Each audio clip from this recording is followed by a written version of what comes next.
Living and Loving Life's podcast is to help people find their balance spiritually, mentally, physically, emotionally, financially, and socially. Listeners will have a positive mindset, renewed outlook for themselves, their future, and believe they are beautifully made inside and out. Listeners will shine and be an example to others as they live fully, completely with no barriers, no burdens, and no regrets. Welcome back, everybody, to Living and Loving Life podcast, Motivational Mondays. We have a special guest today. I have Michelle with us. Michelle's going to tell us a little bit about herself and what's going on. Hi, Michelle. Hello. Thank you so much for having me. Thanks so much for being on the show. So I'm Michelle. I'm an energy maverick and I empower soulpreneurs, so those here to change the world, to harness and leverage their energy, because the world thinks that success and getting somewhere and changing things needs to be hard, but it doesn't. It gets to be easy. Awesome. All right, Michelle. So tell us a little bit about your journey and how you came about this amazing job, because that sounds pretty cool. Well, I was born into it, I guess you could say. I was born into being an energy maverick and being psychic and being strong. And then, like most of us, the world happened and things crushed it and put me into a box and taught me to behave. And the patriarchy told me how I could behave and how I couldn't. Mm-hmm. And so it died for a long time, really until a point that I actually really didn't want to be on the planet. Mm-hmm. And I decided that things needed to change. I was like, well, if it carries on like this, like if it's still like this in 5 years' time, I'd just rather be dead. Mm-hmm. I thought, that's just ridiculous. Like, why am I even thinking this way? So I thought, well, okay, then if you don't want that, Michelle, then what do you want? So I took my power back at that point. Nice. Yeah. Nice. And then is that when you pretty much found your identity of who you were? Yeah, completely. I mean, it never truly goes away. Like, we always know who we are on the inside, but we just try and hide it on the outside a little bit. Now I'm just full blown crazy. And the world loves you for it, right? Exactly. Okay. And that's what we're worried about. We're worried that people won't love us. Yeah. But when we go out there and we be just a little bit of ourselves, we get all this pushback because we're uncertain. So people push back on us so that we can experience certainty. If you're just 100% sure who you are, you never get any blowback at all. Yeah, exactly. And if you do, you don't notice it because you're in that space of confidence where you're like, wait, I didn't catch that. Was that like a jab or something? Okay, so awesome. So today's topic, we're going to talk about tuning up desire to turn on joy. You mentioned that when we did our pre-interview, and I thought that was really awesome and kind of intriguing. So can you tell me a little bit about what that means to someone that have never heard that before? Yeah, totally. At a basic level, if you think about a child, right? If you think children are magical at manifesting exactly what they want, right? They always get what they want. They don't care about what anyone thinks. They have no impulse control, which is amazing. That is why it all works, because they're just owning who they are. They're a little bit selfish in it, but they still care about other people. Mm-hmm. I think we need to all go back to being children, living in that complete and utter desire. Today, I desire to wear a tutu with red gum-boots. Right. Right. So it turns up their sparkle. And when you turn up your sparkle, you magnetize that which you desire to you. So, I mean, you hear people say all the time, right? You've got to be an energetic match for success. But what does that even mean? What it means is turning up the sparkle on the inside brings the outside sparkles to you at a basic level. Okay. So let's talk to that person that is in that dark place that we've both been in, that we had to get out of, right? Yeah. So when we say that to someone that's not in a good space, that kind of feels so far-fetched. So what would you advise them just to even just start the process? Yeah, honestly, first of all, if you're in that space, you have my heartfelt compassion. Like, it is a terrible place to be in. And if anyone told me to turn up my sparkle, I possibly would have slapped them across the face, right? Because it just seems so ridiculous. And it's like, you don't understand me, you don't get me. So I apologize if that's the way it comes across. I totally get you. And I know that the way out of it for me, and it might be different for everyone, right? But this is the small thing that I did. I started to write down what I did want. And in the beginning, it was silly stuff like walking on the grass barefoot, or buying a caramel macchiato instead of the cheap ass flat white, like it was these tiny little things. And now it's like, oh, I want a holiday to the Maldives, right? But you start somewhere. So you find out what it is that you desire. And to do that, you have to be still. And I think when we're in the dark place, we have plenty of stillness, but we've kind of gone beyond stillness and put ourselves in a vault underneath the ground. So we're not actually feeling anything. Right. You actually need to feel things to feel desire, but you're worried that if you feel things, you're going to drown. Right. Or so, exactly. So you do have to be willing to feel the pain to feel the good. And that's not something you want to hear, but it is the truth. And that's the thing is that's what I tell my clients too. The first visit, I'm like, listen, this is so worth it, but I do have to tell you there will come with some pain and some emotion. You will cry, but that is all, it has to happen. We can't skip that part to get to the end result because you just won't ever get there. Exactly. Yeah. Okay. So awesome. So speaking back to those people, because I really feel like I hope my listeners are people that are just coming to get little tools to help be better, right? So wherever they are in their journey, whatever part they're at, so help starting with the fact of writing down things that you want or your desires, even if they're simple things. Okay, so once we master that plan, what would be the next step to getting us going? Then go to your diary and make sure that you actually have space in your diary for you. Or is it all take Jimmy to swimming and then bake a cake for Auntie Maria? And like, is it all giving to other people? Is there any space for you actually to give yourself what you desire? Right. Okay. So start making time for that self-care and building that self-love in that time. Yeah. Okay. So I have a lot of clients that always say stuff like self-love and self-care is so selfish. What is your opinion on that? I say, yep, it's time to get selfish, bitch. Totally.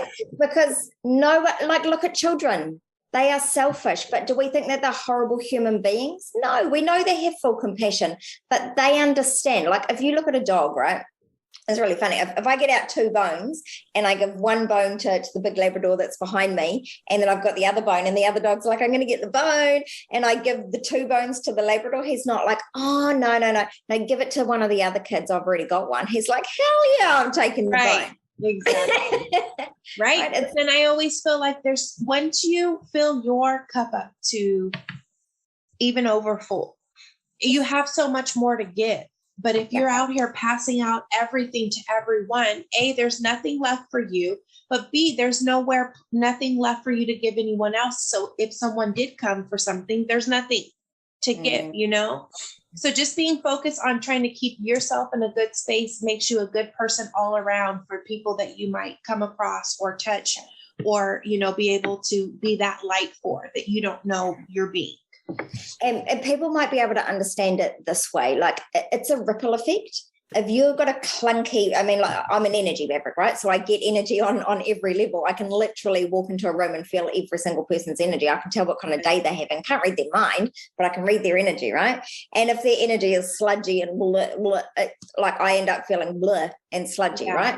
Mm-hmm. So, but even if you're not feeling that energy is affecting you. So if your energy is sludgy and low vibe, you're affecting your children. You're affecting your mum, your dad, your partner. Everybody. Mm-hmm. You're affecting the earth. Yeah. You're making the earth sludgy and slow, right? But it's just like an apple, a rotten apple in the middle of all these beautiful apples. It's going to spread, right? You don't want to be that person that's sending out sludgy ripples. So it is definitely not, it is 100% not selfish to be taking care of yourself. Yeah, that's true. Okay. So tell me what your ideal client looks like. And once they've left your nest or your program, what do they gain from that? Yeah, my ideal clients, I work with empaths. Even if people don't think they're empaths when they come and work with me, they end up figuring out that they are actually empaths because the empaths are being called to the earth at this time to change the world, right? So that they're being activated a lot. They come to me. Wait, hold on, Michelle. Let's stop right there because I don't want to get lost. I don't want to lose that. This is good. I love that. Okay. Not to be rude or to cut you off. No, you go for it. You mentioned that if empaths are being called to do their service, And clearly now that I'm a life coach, I start to see more of it. But yes, I have to really agree with that. I think that it's that urgency that's what's happening, and it's going to be a big effect.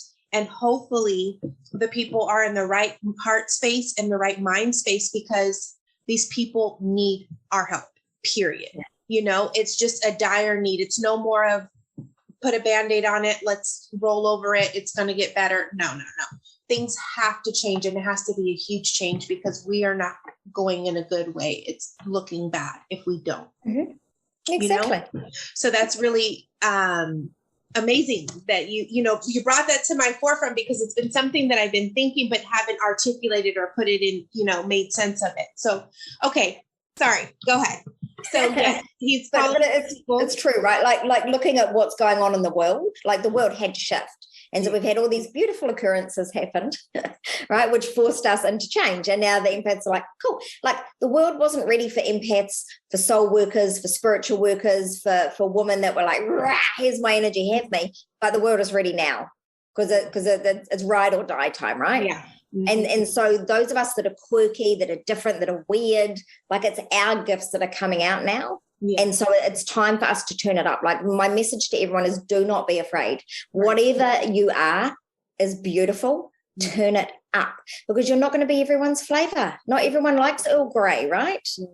But the people that like Earl Grey love Earl Grey. Yeah. And need your Grey. That's the thing, is they need your Grey. And if your voice is quiet or not heard, then your message isn't getting out and you're not helping people. Exactly. So my ideal clients are empaths, and when they leave me, they are brave as all heck. Nice. And they have rock solid boundaries. Mm-hmm. Like people think that the way to move away from burnout is more self-care. It's actually not. It's boundaries. Yeah, it is. But also, this for me, that's exactly my ideal client. I mean, to the T. They leave, like my one client, she came in very timid. I still work with her because she just doesn't want to let go. And I'm like, you have this. You are a brave bee. I see you setting the boundaries every day. But, it's that fact of just having enough confidence in yourself to trust what you're thinking and say it and stick up for yourself. And don't be afraid of what anyone has to say, because I don't care if you're correct about everything that comes out of your mouth. Someone's going to have something negative to say, period. That's just the way the world is, unfortunately, but it is. Okay, awesome. So do you typically work with men or women or both? I don't not work with men, but I'm here to lead women to be brave. Like we've been raised differently. Men are a little bit, I've been raised to be a bit braver. That doesn't mean that all of them are brave, right? But they've been raised for it to be okay for them to be braver. So I believe, like the first book that I wrote is called Woman Up, and it's about us moving into an equalist era, right? But in order for us to be equals, we both need to be the same amount of brave. And at the moment, it's like this. So it's not about pulling men down. I love men. Men are juicy and delicious, right? Like, why would we want to get rid of the men? But it's about bringing us up here. And there are plenty of men pulling us up. Yeah. It's the woman pulling us back down. Right, exactly. Okay, I love that. All right. So tell me, one of your hardest